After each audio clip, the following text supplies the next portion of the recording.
There's one thing I know everybody loves about this picture. Well, two for me, but we all love the UFC. We love it for its knockouts.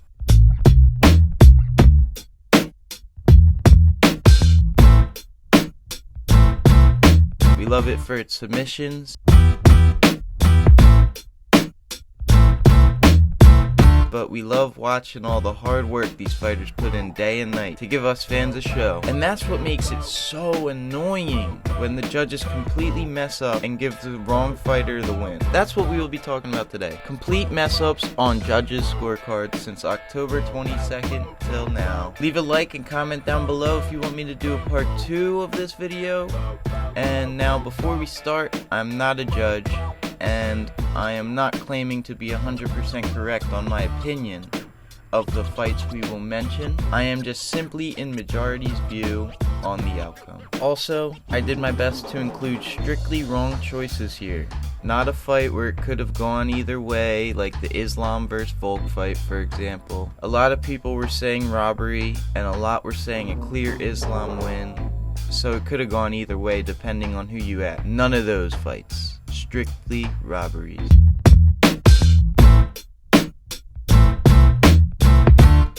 This fight took place as the co-main event of UFC 280.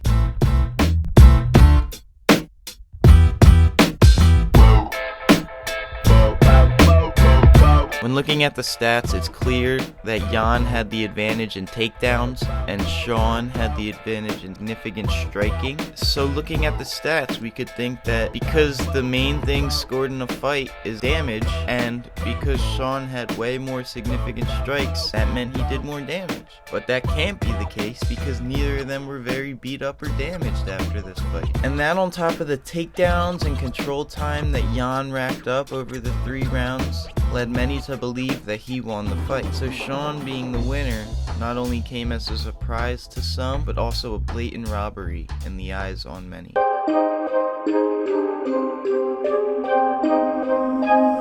This fight would take place on the night of Calvin Kattar vs. Arnold Allen, and just like that fight, this one would end with questions still remaining. But the question with this fight was, what? Because Jacoby won this fight, and the stats show it, and rewatching the fight shows it. Even though there were no takedowns, Jacoby even had more control time with his 5 seconds to Roundtree's 0. But he also outstruck Roundtree, and outstruck him every round, and cleanly in the first and third round. So that should have been at least 2 of the 3 as a Jacoby lock. Now the judges can't just look at the stats like we are right here, because they don't have stats to look at when they're judging the fights. They'd only watch the fight and then they score it.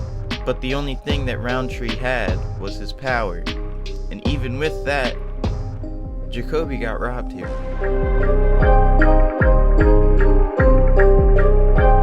Now this will be one of the closest fights on this list, but not the closest. I'm saving that for the last one. But this one was still a clear wrong decision. Johnson at the time was coming off an impressive loss to a very hyped up prospect, Muhammad Mokaev, which led him to be the betting favorite in this fight. While his opponent, Zhumagulov, was coming off a very close fight resulting in a somewhat controversial split decision loss for himself. Looking at the stats for this fight, you would think that this fight was very close, because the stats are near even. But watching the fight and seeing the reactions of the aftermath show us who really should have won. It's crazy that over 90% of the fan vote actually scored this fight for Zhalgas. Although there might be some bias from people in there, like people who are just Zhalgas fans over Charles Johnson fans. This fight decision actually led Zhalgas to retire from MMA and UFC, because he was sick and tired of getting robbed every fight. Just like how Peter Yan said he thought about retirement after the Sean O'Malley fight, because he got robbed 2 in a row basically. Debatably. Poor Zhalgas though. So as it turns out, I'm editing the video right now, and Zhalgas actually got a fight book. So he retired, but he's back. That didn't last long. So it's good to see him back. Hopefully he won't get robbed if this next fight he's in goes to decision. Good luck, Zhalgas. Before we get into the 4th robbery, which is probably the biggest robbery on this list, I wanted to take a quick second to say if you guys are enjoying the video, please leave a like, as it helps out the channel and it really goes a long way. Thank you.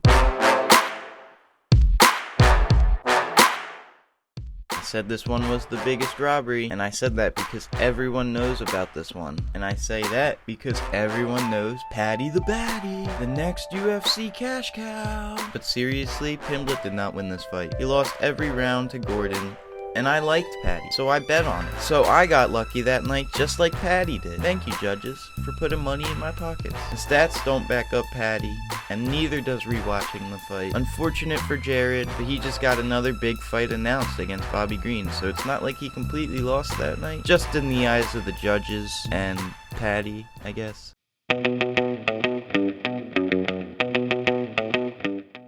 Now this fight will probably end up being the closest one that I mentioned in this video, and it's not a shock when looking at the stats or rewatching the fight. They are both very similar in striking numbers, with Vieira having the edge in control time. But watching the fight, I thought Vieira won, just like how in Ketlin's last fight, I thought she lost to Holly Holm. Many of the MMA websites would agree with me on that, but I guess this comes down to the judges making their last wrong right. But I don't want to take anything from Raquel Pennington here. Like I said, this was the closest fight I will mention today. I just believe that Pennington lost this fight, just like so many others did.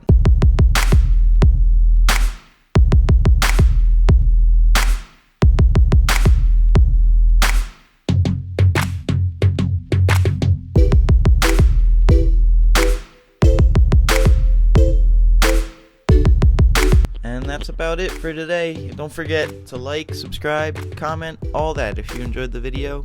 It really does mean the world to me, guys. Thank you. I'll see you in the next one. Hopefully it's out way sooner than this one and the last one.